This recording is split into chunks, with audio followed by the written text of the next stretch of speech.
let me ask you a question. When it comes to kind of one thing, one piece of advice that you would give on how to prioritize, what would that be? What would that be? As somebody who's listening, who's maybe not very good at prioritizing, but has, like you shared, a lot on your plate.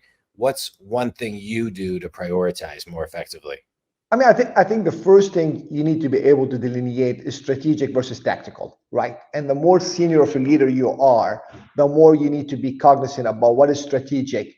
And by nature, strategic does not move the needle today, right? By nature, it takes a long time for you to see the results out of it. And naturally speaking, when you are managing priorities, our tendency is to look at the issue that's presenting itself today, Yeah. more the crisis, or correcting something in the P&L, or dealing with something on the product, or dealing with a customer issue.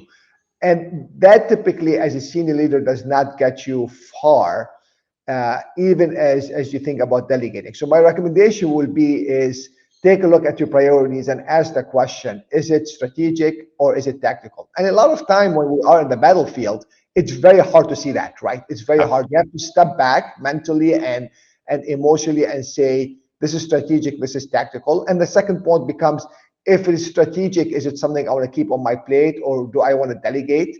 If I delegate, do I hold accountable, and how do I ensure there's a progress across the board? And if it is tactical, I think you just want to make sure you've got it resourced properly, and you want to make sure people are doing that. But truly, the priority ought to be on strategic initiative that ultimately you will see the results over the long term for the organization.